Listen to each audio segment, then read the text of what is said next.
Hello friend, welcome to the my channel. हम लोग अपने पिछले दो वीडियो में जेएसएससी सीजीएल प्री 2015 और 2016 के क्वेश्चन को डिस्कस कर चुके हैं। आज की वीडियो में हम लोग 2012 के क्वेश्चन को डिस्कस करेंगे।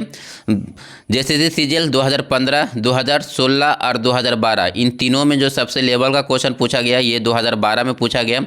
2012 का क्वेश्चन का लेवल काफ़ी अच्छा था, तो आज की वीडियो को आप लोग अच्छे से देखें। बाकी अगर ये वीडियो आपको अच्छा लगे तो वीडियो पर लाइक और कमेंट जरूर करें। वीडियो को ज़्यादा से ज़्यादा अपने दोस्तों के साथ शेयर करें और जो लोग चैनल पर नए आ रहे हैं चैनल को सब्सक्राइब करना ना भूलें। चलिए अपनी वीडियो को स्टार्ट करते हैं। थोड़ा मुझे जुकाम है तो आप लोग थोड़ा वॉइस को एडजस्ट कर लीजिएगा। चलिए अपनी वीडियो को स्टार्ट करते हैं।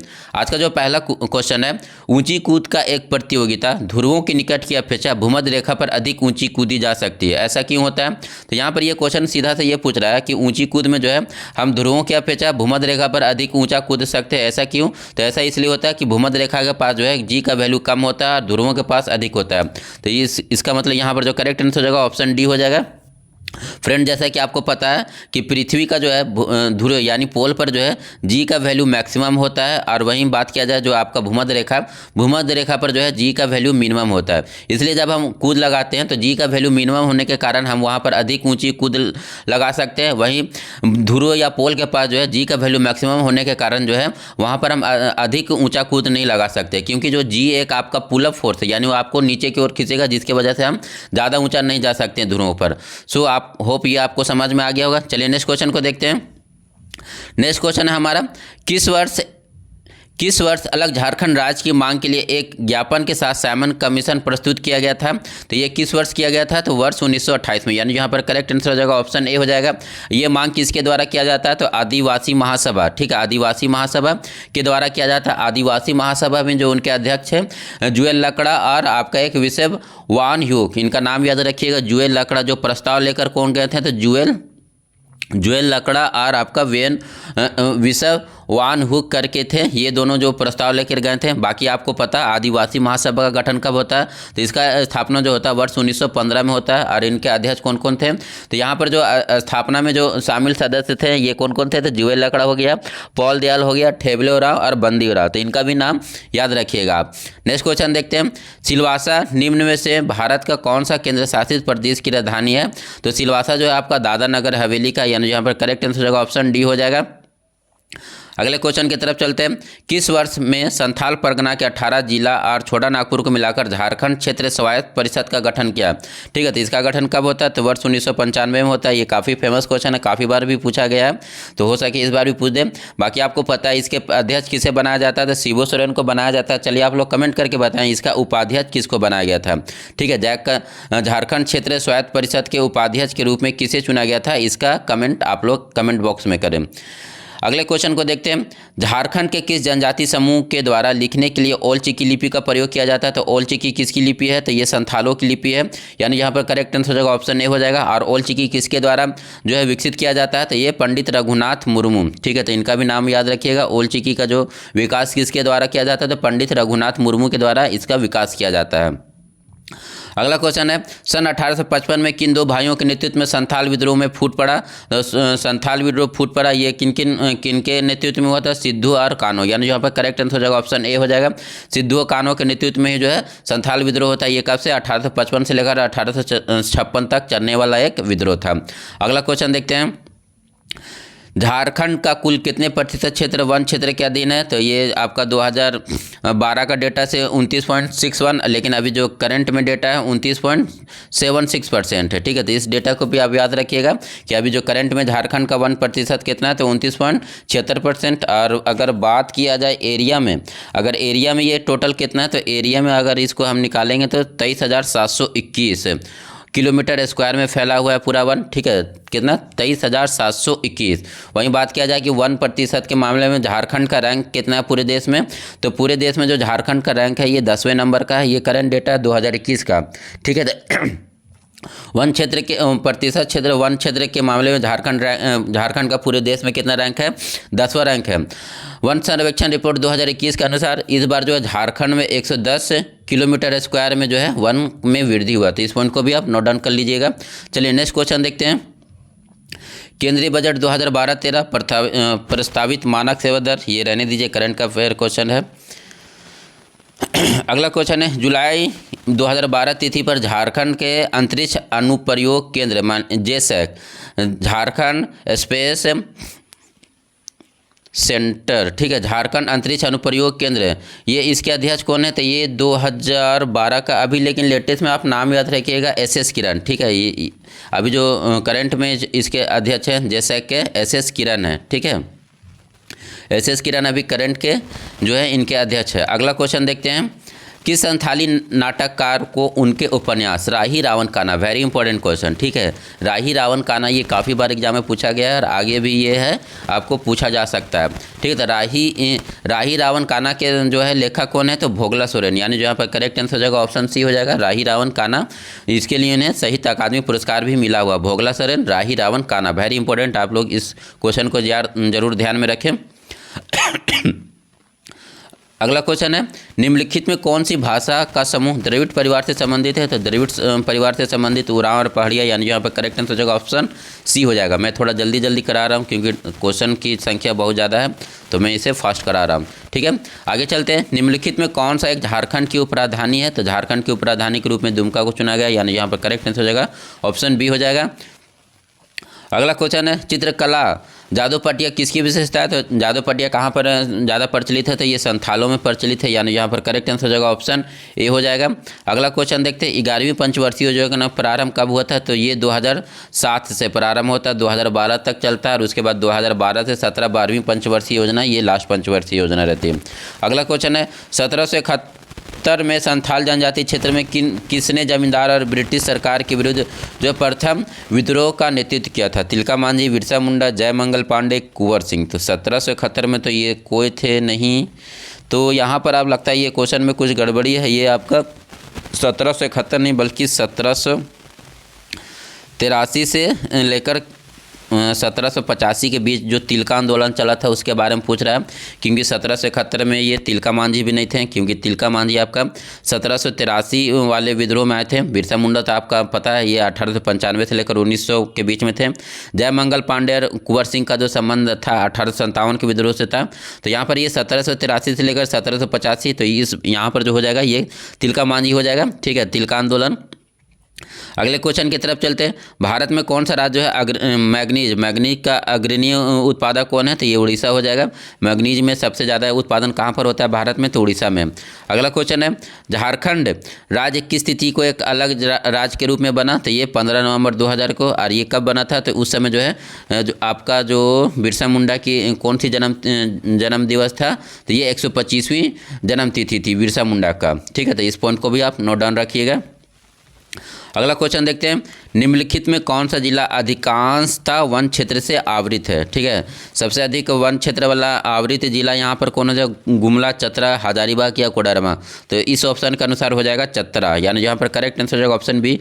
वैसे वन सर्वेक्षण रिपोर्ट 2021 के अनुसार जो सबसे अधिक वन क्षेत्र कहाँ पर है? तो सबसे अधिक अगर एरिया वाइज देखा जाए तो सबसे अधिक हो जाएगा वेस्ट सिंहभूम यानी पश्चिमी सिंहभूम में। उसके बाद आपका लातेहार, ठीक है, उसके बाद कहाँ पर? तो लातेहार, और उसके बाद बात किया जाए तो आपका चतरा, ठीक है। तो ये सबसे अधिक, लेकिन वहीं परसेंटेज वाइज बात किया जाए तो जस्ट इसका उल्टा कर दीजिए, तो लातेहार, चतरा और वेस्ट सिंहभूम, ठीक है। परसेंटेज में सबसे ज़्यादा कहाँ पर है?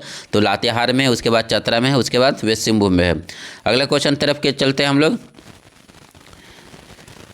ये है आपका क्रिकेट खेल और खिलाड़ी से संबंधित क्वेश्चन कि ये क्या क्वेश्चन है, झारखंड के एक बाएं हाथ का प्रमुख बल्लेबाज कौन था जिसने मलेशिया में अंडर 19 क्रिकेट वर्ल्ड कप 2008 जीता था? साथ ही वह अब रॉयल चैलेंजर बेंगलोर के लिए खेल रहा था। ये सौरभ तिवारी थे, यानी जहाँ पर करेक्ट आंसर होगा ऑप्शन ए हो जाएगा। सौरभ तिवारी याद रखिए, ऐसे भी नाम ये पूछ सकता है कि सौरभ तिवारी का संबंध किस खेल से है?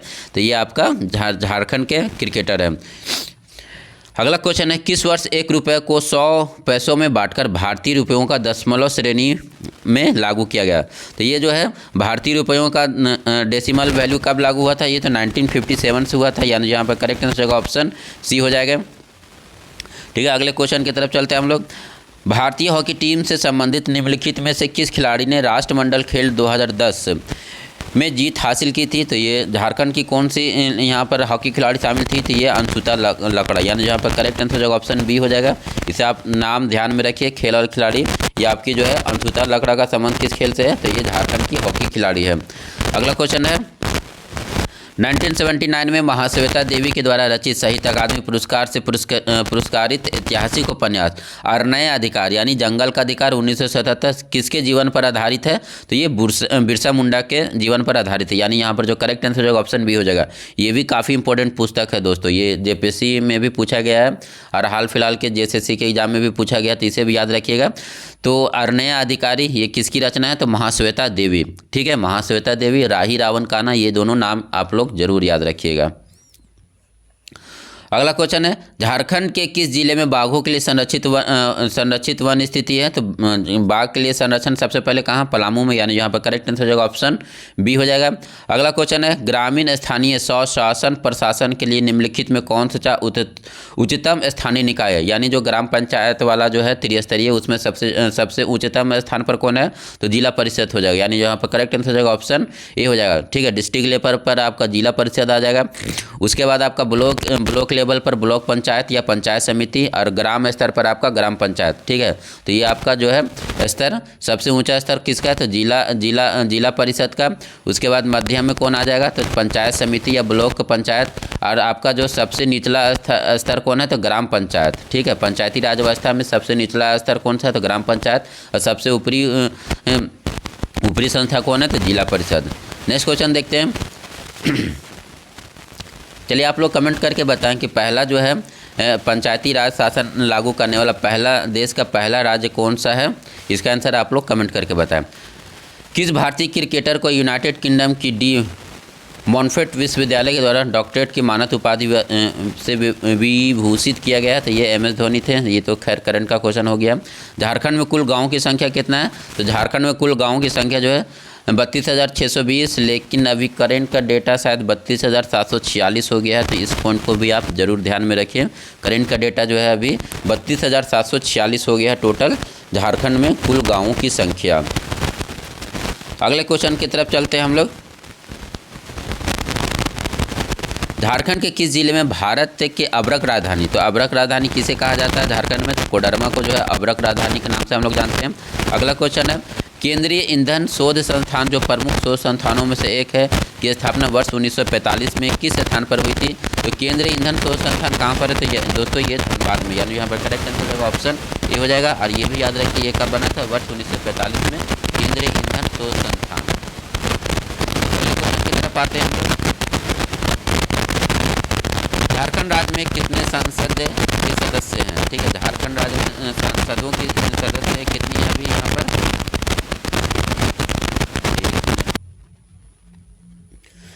तो झारखंड राज्य में कितने संसद के सदस्य हैं? तो यहाँ अपने झारखंड में जो 20 संसद के सदस्य हैं, यानी यहाँ पर करेक्ट आंसर हो जाएगा ऑप्शन सी हो जाएगा।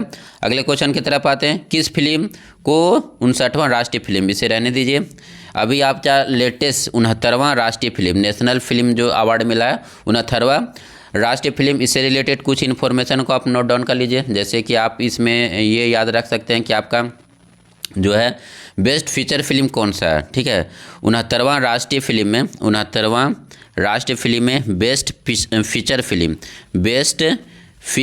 फिल्म ये कौन सा है? तो रॉकेटरी, इसे आप याद रखिएगा। ये आर माधवन की मूवी थी रॉकेटरी द नंबी इफेक्ट। ठीक है, ये बेस्ट फीचर फिल्म के कैटेगरी में था। उसके बाद बेस्ट एक्टर, ठीक है, बेस्ट एक्टर का अवार्ड किसे दिया गया? तो बेस्ट एक्टर का अवार्ड जो है आपको अल्लू अर्जुन को दिया गया। ठीक है, बेस्ट एक्टर का अवार्ड किसको मिला है? अल्लू अर्जुन को। किसके लिए? तो मूवी पुष्पा के लिए। उसके बाद आपका बोला जाए बेस्ट एक्ट्रेस यानी हीरोइन में किन्हें मिला है? तो ये आपको आलिया भट्ट और कृति सेनन। आलिया भट्ट को आपका गंगूताई के लिए और कृति सेनन को मिमी के लिए दिया गया है। उसके बाद बात किया जाए बेस्ट हिंदी फिल्म। ठीक है, बेस्ट हिंदी फिल्म के लिए आप नाम लिख लीजिए, ये किसको मिला है? तो ये सरदार उधम सिंह को है जो बेस्ट हिंदी फिल्म का अवार्ड मिला है। ठीक है, तो इन पॉइंट को आप नोट डाउन कर लीजिएगा कि 69वां, ठीक है, ये कितने नंबर का था? तो 69वां राष्ट्रीय फिल्म में जो है बेस्ट एक्टर एक्ट्रेस और आपका हो गया बेस्ट फीचर फिल्म और बेस्ट हिंदी फिल्म। तो ये कैटेगरी आप सारा याद रखिएगा। ठीक है, तो यहाँ पर ये सर्वश्रेष्ठ फीचर फिल्म का है। तो 69वां में सर्वश्रेष्ठ फीचर फिल्म किसको मिला है? Rocketry the Nambi effect. इसके हीरो कौन थे? तो आर माधवन थे। उसके बाद बेस्ट एक्टर का बोला जाए तो अल्लू अर्जुन, बेस्ट एक्ट्रेस आलिया भट्ट और कृति सेनन, और बेस्ट हिंदी फिल्म तो सरदार उधम सिंह। अगले क्वेश्चन की तरफ चलते हैं। कौन सी जो है रक्त वाहिनी हृदय की दीवारों को ऑक्सीजन भरी रक्त आपूर्ति करता है? ठीक है, तो ऑक्सीजन भरी रक्त हृदय को कौन सप्लाई करता है? तो ये आपका हो जाएगा फुफ्फुस शिरा, यानी यहाँ पर सॉरी, यहाँ पर जो करेक्ट आंसर हो जाएगा कौन सा हो जाएगा?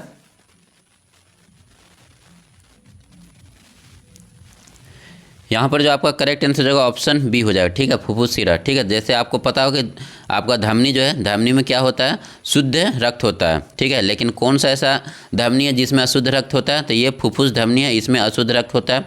वहीं जो शिरा है, शिरा क्या करता है? ये अशुद्ध रक्त का जो है प्रवाह करता है। लेकिन कौन सा ऐसा जो शिरा है जिसमें शुद्ध रक्त का प्रवाह होता है? ये फुफ्फुस शिरा होता है। तो इस पॉइंट को भी आप ध्यान में रखिएगा। अगले क्वेश्चन की तरफ देखते हैं। जल में घुला एक लवण जो साबुन के साथ झाग बनाने से रोकता है। ठीक है, तो ये कठोर जल के बात किया जा रहा है। तो कठोर जल किसके वजह से होता है? कैल्शियम और मैग्नीशियम के सल्फेट के वजह से, यानी यहाँ पर करेक्ट आंसर हो जाएगा ऑप्शन बी हो जाएगा, कैल्शियम सल्फेट। अगला क्वेश्चन है, प्रकाश की एक किरण का तरंगदैर्घ्य जो है 5000 एंगस्ट्रम है, हर्ट्ज में इसकी आवृत्ति क्या होगी? तो ये आपका न्यूमेरिकल है, काफ़ी अच्छा क्वेश्चन है। ठीक है, तो इसे चलिए देखते हैं कैसे बनेगा। यहाँ पर क्या है? तरंगदैर्घ्य लैम्डा का वैल्यू दिया हुआ है। ठीक है, लैम्डा का वैल्यू आपका दिया हुआ है 5000 एंगस्ट्रम। ठीक है, 5000 एंगस्ट्रम। तो एंगस्ट्रम को आप मीटर में चेंज कर दिए। एक एंगस्ट्रम का जो वैल्यू होता है 10⁻⁻10 मीटर होता है। ठीक है, तो ये पॉइंट को आप इतना चेंज कर लिए। उसके बाद आप डायरेक्ट फार्मूला लगा दीजिए। लेमडा का जो वैल्यू होता है ये C/F होता है। ठीक है, C/F, जहाँ C क्या है? निर्वात में प्रकाश की चाल, और F क्या है? फ्रीक्वेंसी। तो आपको यहाँ पर जो है लेमडा का वैल्यू पता है। लेमडा का वैल्यू हो गया 5000 × 10⁻⁻10, और निर्वात में प्रकाश का चाल होता है 3 × 10⁸, और आपको फ्रीक्वेंसी को निकालना है। ठीक है, तो यहाँ तक आपको कैलकुलेशन समझ में आ गया हो। उसके बाद का मैं कैलकुलेशन करता हूँ। तो यहाँ पर जो एफ़ का वैल्यू हो जाएगा, ये हो जाएगा आपका 3 × 10⁵ इंटू ये आपका 3 इधर और -10, तो 10⁻⁻7 हो जाएगा। ठीक है, ये -7 ऊपर जाएगा तो 10⁻15 हो जाएगा। तो 3/5 × 10⁻15, 3/5 का वैल्यू हो जाएगा आपका 0.6 × 10⁻15। ठीक है, अब इसे एक पॉइंट इधर से ये, तो ये हो जाएगा 6 × 10⁻14, यानी यहाँ पर करेक्ट आंसर हो जाएगा आवृत्ति जो इसकी हो जाएगी 6 × 10⁻14 हर्ट्ज। सो करेक्ट आंसर हो जाएगा ऑप्शन बी। दोस्तों आपको ये समझ में आ गया, बस इसके लिए आप ये फॉर्मूला याद रखिए, लेमडा = C/F। सी क्या है? प्रकाश का जो है निर्वात में चाल, और लेमडा क्या है? आपका तरंगदैर्घ्य। लेमडा यहाँ पर दिया हुआ, और एक पॉइंट और याद रखिए, एक एंगस्ट्रम का वैल्यू जो होता है 10⁻⁻10 मीटर होता है। बस ये इतना ही करना है, ये कैलकुलेशन पर रिलेटेड है। चलिए आगे क्वेश्चन देखते हैं हम लोग क्या बोल रहा है।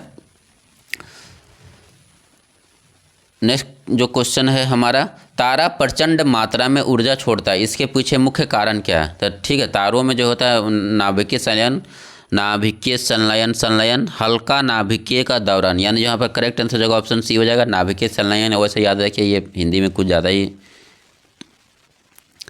नेक्स्ट क्वेश्चन है, मलेरिया किस रोगाणु से पैदा होता है? तो मलेरिया किसके वजह से होता है? तो आप सभी को पता है मलेरिया का जो वाहक है ये प्लाज्मोडियम होता है, प्लाज्मोडियम वाइवैक्स, यानी यहाँ पर करेक्ट आंसर होगा ऑप्शन बी हो जाएगा। नेक्स्ट क्वेश्चन देखते हैं, विद्युत मोटर किस सिद्धांत पर कार्य करता है? तो विद्युत धारा का चुंबकीय प्रवाह यानी magnetic effect of electric current पर ये वर्क करता है। अगला क्वेश्चन देखते हैं। नेक्स्ट क्वेश्चन भी हमारा एक न्यूमेरिकल है। ये क्या बोल रहा है कि 100 ग्राम द्रव्यमान की एक गोली ऊपर की दिशा में दागी जाती है, इसका वेग 100 मीटर पर सेकेंड है। जब यह इसकी आधी शीर्ष ऊंचाई पर पहुंचेगी, इसके द्वारा तय की जाने वाली अधिकतम दूरी का आधा, तब इसकी गतिज ऊर्जा क्या होगा? ठीक है, तो ये काफ़ी अच्छा क्वेश्चन है।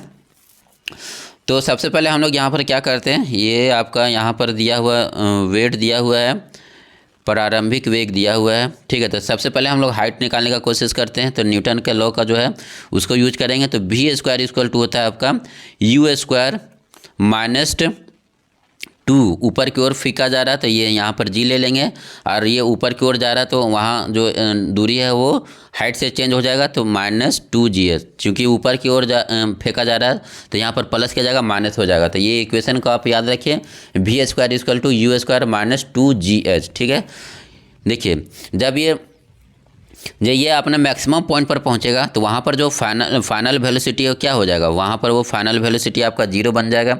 इनिशियल वेलोसिटी किस वेग से फेंका गया था, तो 100 के स्क्वायर से फेंका जा रहा है, ठीक है। उसके बाद 2 जी का वैल्यू यहाँ पर अगर हम लोग 9.8 लेंगे तो ये तो यहाँ पर परफेक्ट में है, तो इसका मतलब जी का वैल्यू हम लोग 10 लेते हैं और यहाँ एच निकालना है, ठीक है। तो यहाँ 20 बचे, ये मतलब हाइट जो यहाँ पर आ जाएगा 500 मीटर आ जाएगा, ठीक है। 500 मीटर आ गया हाइट, लेकिन हमको बोल रहा है कि हाइट का आधा होना चाहिए, ठीक है। हाइट के आधा पर गतिज ऊर्जा क्या है, तो हाइट का आधा अगर हम लोग, ये मैक्सिमम हाइट है जो गेन कर सकता है गोली, ठीक है, लेकिन इसके आधा पर, तो इसके आधा पर जो आधा हो जाएगा ये 250 मीटर का हो जाएगा, ठीक है। इस 250 मीटर पर पहले हम लोग इसका पोटेंशियल एनर्जी निकाल देते हैं। तो पोटेंशियल एनर्जी होता है P = mgh, ठीक है। यहाँ पर मास गोली का कितना दिया हुआ है, 100 ग्राम। 100 ग्राम को हम लोग केजी में चेंज कर लेते हैं तो ये हो जाएगा 1000।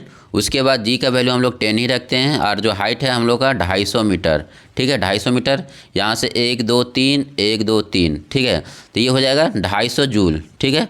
यहाँ पर जो 250 मीटर पर जो है पोटेंशियल एनर्जी हो जाएगा 250 मीटर होगा। यही पोटेंशियल एनर्जी जब गोली फॉल डाउन होगा तो पोटेंशियल एनर्जी किस में चेंज होगा, काइनेटिक एनर्जी में चेंज हो जाएगा। तो यहाँ पर अगर पोटेंशियल एनर्जी का वैल्यू हो जाएगा, ये पॉइंट पर पोटेंशियल एनर्जी और काइनेटिक एनर्जी दोनों बराबर हो जाएगा, तो ये हो जाएगा 250 जूल। तो यहाँ पर जो आधा हाइट का आधा पर जो आपका जो पोटेंशियल एनर्जी और काइनेटिक एनर्जी कितना होगा, ये हो जाएगा आपका 250 जूल, यानी जो यहाँ पर करेक्ट आंसर हो जाएगा ऑप्शन बी हो जाएगा। ये आपको समझ में आ गया, ठीक है। यहाँ पर कुछ नहीं, आपको पहले v² = u² प्लस 2as का फॉर्मूला आप लोग जानते हैं, गति का इक्वेशन। यहाँ पर बस ये क्योंकि ये आपका ग्रेविटी से रिलेटेड है तो उसको बस यहाँ पर जो है चेंज कर देंगे। ये ऊपर की ओर फेंका जा रहा है तो ये प्लस की जगह माइनस हो जाएगा। 2 ऊपर की ओर जो आपका एक्सेलरेशन है वो गुरुत्वीय एक्सेलरेशन से चेंज हो जाएगा ग्रेविटेशनल एक्सेलरेशन से, और जो डिस्टेंस है ये हाइट से चेंज होगा। तो ये फॉर्मूला बस याद रखिएगा ऊपर फेंकी गई वस्तु के लिए, ठीक है। चलिए अगले क्वेश्चन की तरफ बढ़ते हैं हम लोग।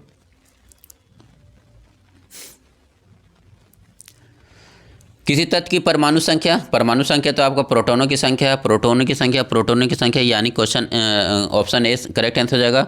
अगला क्वेश्चन है, यदि एक बल्ब, ये भी आपका न्यूमेरिकल है, यदि एक बल्ब जो है 3 सेकेंड में 1500 वाट का उपयोग करती है तो इसके द्वारा कितनी एनर्जी खपत होगी। तो ई तो डायरेक्ट फॉर्मूला है, E = power into time. Power दिया 1500 वाट का, टाइम हो गया 3, तो ये 45 जूल सेकेंड, यानी यहाँ पर करेक्ट आंसर हो जाएगा ऑप्शन ए हो जाएगा। कुकुरमुत्ता ये आपका फंगी यानी कवक है, सो करेक्ट आंसर हो जाएगा ऑप्शन बी हो जाएगा। अगले क्वेश्चन, वेग परिवर्तन की दर एक्सेलरेशन कहलाता है। एक्सेलरेशन गतिवर्धन, यानी यहाँ पर करेक्ट आंसर हो जाएगा ऑप्शन बी हो जाएगा। अगला क्वेश्चन है, निम्नलिखित में कौन सा अंग हृदय पेशी से बना होता है। तो हृदय पेशी आपका हृदय बना होता है, यानी यहाँ पर करेक्ट आंसर हो जाएगा ऑप्शन ए हो जाएगा।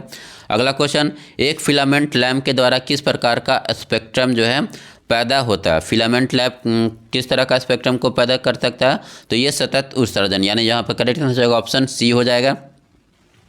अगले क्वेश्चन की तरफ देखते हैं, आवर्त सारणी में निम्न में से कौन सा तत्व सबसे कम प्रतिक्रियाशील है। ठीक है, तो यहाँ पर जो है सबसे कम प्रतिक्रियाशील तत्व कौन हो जाएगा, तो सबसे कम प्रतिक्रियाशील जो तत्व है यहाँ पर इस ऑप्शन के अनुसार तांबा हो जाएगा, यानी यहाँ पर करेक्ट आंसर हो जाएगा ऑप्शन सी हो जाएगा। अगले क्वेश्चन को देखते हैं, निम्नलिखित में क्या जो है लाल को नीला कर रहा है। ठीक है, तो अगर अनिल देखें तो अम्ल जो है नीला को लाल करेगा, ये लाल को नीला कर रहा है, तो मतलब ये जो है क्षार हो जाएगा, यानी जो यहाँ पर करेक्ट आंसर हो जाएगा ऑप्शन बी हो जाएगा। अगले क्वेश्चन की तरफ चलते हैं, ABC। अब यहाँ से ये मैथ स्टार्ट हो गया, ये math math math math math math reasoning reasoning reasoning, इधर ये सारा रीजनिंग का क्वेश्चन है, रीजनिंग रीजनिंग रीजनिंग, इधर ये भी रीजनिंग का क्वेश्चन है, ये भी रीजनिंग रीजनिंग 91 से। अब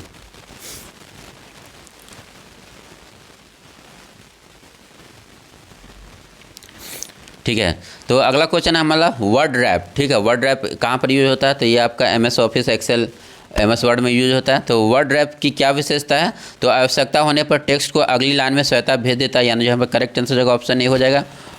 वर्ड रैप का मतलब क्या होता है, तो वर्ड रैप का मतलब क्या होता है कि यहाँ पर जैसे कोई एक्सेल शीट में आप एक सेल में कुछ वर्ड लिख रहे हैं, ठीक है, जैसे मैंने AMIT अमिट लिखा, तो ये क्या है, ये जो है बॉक्स से बाहर चल जा रहा है। तो वर्ड रैप आप क्या करेंगे, तो ये विद इन द सेल आपको जो वर्ड लिखा हुआ उसको शो करने का काम करता है वर्ड रैप, ठीक है। तो इस पॉइंट को आप याद ध्यान में रखिएगा। नेक्स्ट क्वेश्चन देखते हैं, निम्नलिखित में से किस मेमोरी यूनिट को प्रोसेसर के द्वारा अधिक तेज़ी से अभिगमन किया जा सकता है, ठीक है। तो ये आपका फास्टेस्ट मेमोरी कौन है यहाँ पर, तो कैश मेमोरी, सीधा ध्यान रखिएगा। प्रोसेसर को जो हेल्प करता है वो कैश मेमोरी या हेल्प करता है, यानी यहाँ पर करेक्ट आंसर हो जाएगा ऑप्शन डी हो जाएगा। MS वर्ड डॉक्यूमेंट में अक्षरों को नीले लाल लाइन का नीले नहीं, नीचे लाइन रेड कलर का जो लाइन होता है वो क्या बताता है, तो ये स्पेलिंग एरर को बताता है, यानी यहाँ पर करेक्ट आंसर हो जाएगा ऑप्शन ए हो जाएगा। अगला क्वेश्चन देखते हैं, अपने फ़ोटो को फैक्स के द्वारा भेजने के लिए आपको हमें किस किस चीज़ की ज़रूरत होगी, तो फैक्स के लिए हमें एक टेलीफोन लाइन का, स्कैनर का और कंप्यूटर और मॉडेम का ज़रूरत होगा, यानी यहाँ पर करेक्ट आंसर हो जाएगा ऑप्शन बी हो जाएगा। अगला क्वेश्चन है, स्लाइड शो के लिए हम निम्नलिखित में क्या शॉर्टकट की यूज करते हैं, तो स्लाइड शो के लिए हम जो है F5 का यूज करते हैं, यानी यहाँ पर करेक्ट आंसर हो जाएगा ऑप्शन ए हो जाएगा। अगले क्वेश्चन की तरफ चलते हैं,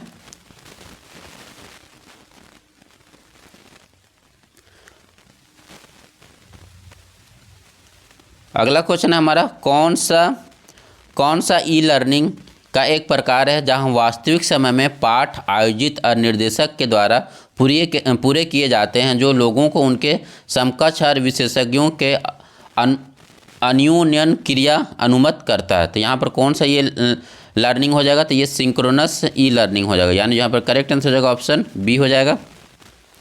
अगला क्वेश्चन देखते हैं, MS एक्सेल में निम्नलिखित में किसका प्रयोग के द्वारा डेटा को आरोही अथवा आरोही क्रम में व्यवस्थित किया जाता है, ये शॉर्ट के द्वारा। तो शॉर्ट किस में रहता है, तो आपका शॉर्ट जो मेनू होता है वो कहाँ पर होता है, शॉर्ट मेनू आपका डेटा मेनू में होता है, ठीक है, यानी यहाँ पर करेक्ट आंसर होगा ऑप्शन सी हो जाएगा, डेटा मेनू के शॉर्ट कमांड के द्वारा। अगला, उस नेटवर्क का नाम क्या है जो केवल कॉलेज परिसर तक सीमित होता है, तो हम कैंपस एरिया नेटवर्क कहते हैं, यानी जो करेक्ट आंसर होगा ऑप्शन ए हो जाएगा। आप गत संध्या को वेब ब्राउज़र से सेव की गई इंटरनेट फाइल को ढूंढने में असमर्थ है।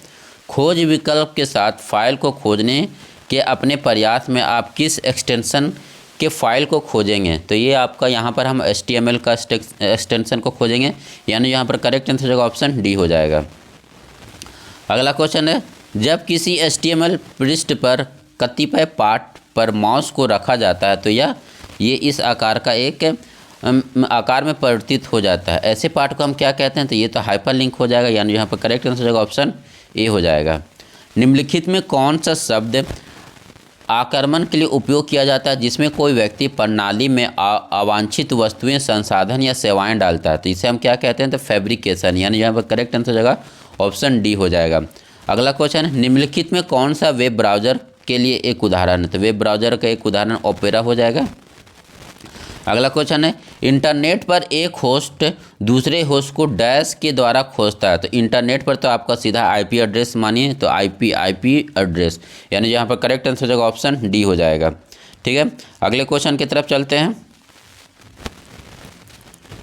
निम्नलिखित में कौन सा एक आउटपुट उपकरण है, ठीक है, तो यहाँ पर आउटपुट कौन सा है, तो ये आपका हो जाएगा आउटपुट में आपका प्लॉटर, यानी यहाँ पर करेक्ट आंसर हो जाएगा ऑप्शन डी हो जाएगा, प्लॉटर एक आउटपुट है। निम्न में से कौन सा हाल ही उपयोग उच्च घनत्व की ऑप्टिकल स्टोरेज ड्राइव है, ठीक है, तो ये ऑप्टिकल स्टोरेज ड्राइव यहाँ पर हो जाएगा ब्लू रे, यानी जब करेक्ट आंसर हो जाएगा ऑप्शन सी हो जाएगा। अगला क्वेश्चन देखते हैं, इंटरनेट पर प्रेषित किए गए किसी संदेश के मूल प्राप्ति और अंतर्वस्तु का साक्ष्य निम्नलिखित में से किस सुरक्षा सेवा का सुरक्षा उद्देश्य है, तो ये आपका गोपनीयता हो जाएगा, अभिगम नियंत्रण, गैर अविश्वसनीयकरण या आपका संदेश का सत्यनिष्ठा, तो ये गैर अस्वीकृतिकरण, यानी यहाँ पर करेक्ट आंसर होगा ऑप्शन सी हो जाएगा। बाइनरी 1000 का ऑक्टल समतुल्य, मतलब बाइनरी जो है ये दिया हुआ है, इसको ऑक्टल में चेंज करना है, तो इसमें आपको कुछ नहीं करना है, बस 3 का पेयर बना दीजिए, 1 0 0 0, ठीक है, 2 2 2 4 0, ये 3 का पेयर हो जाएगा 0, इसको 3 पेयर बनाने के लिए एक और 0 यहाँ पर लगा देंगे, तो ये 2 का पावर 0 ख़त्म, 2 का पावर 1 2, 2 का पावर 2 ख़त्म, तो ये हो जाएगा 2। तो ये हो जाएगा बाइनरी इसका ऑक्टल समतुल्य जो है 20 हो जाएगा। सो करेक्ट आंसर हो जाएगा ऑप्शन सी हो जाएगा। अगला क्वेश्चन है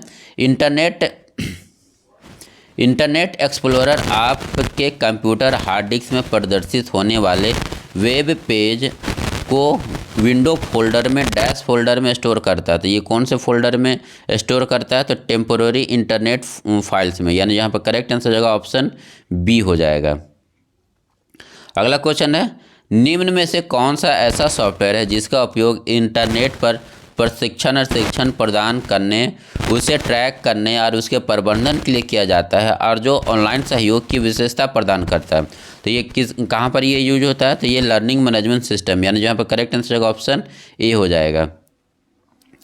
अगला क्वेश्चन देखते हैं यदि आप किसी ब्राउज़र का प्रयोग करते हुए मेल देख रहे हैं तो आपका ब्राउज़र, ठीक है, यदि हम किसी ब्राउज़र का प्रयोग करते हुए मेल देख रहे हैं तो हमारा जो ब्राउज़र ये क्लाइंट होगा, क्योंकि ये सर्वर से डेटा का अनुरोध कर रहा है, यानी यहाँ पर करेक्ट आंसर होगा ऑप्शन बी हो जाएगा। अगले क्वेश्चन की तरफ चलते हैं।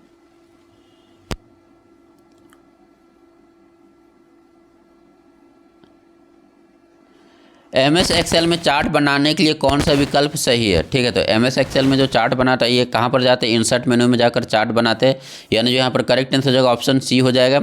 URL wabcd.com यहाँ पर कॉमर्शियल, यानी यहाँ पर करेक्ट आंसर हो जाएगा ऑप्शन ए हो जाएगा। उसके बाद अगला है हमारा पिछला प्रतियोगिता के द्वारा डेस्कटॉप आइकन को अनुकूल किया गया था, आप डिफ़ॉल्ट छवियों को कैसे सेट करेंगे?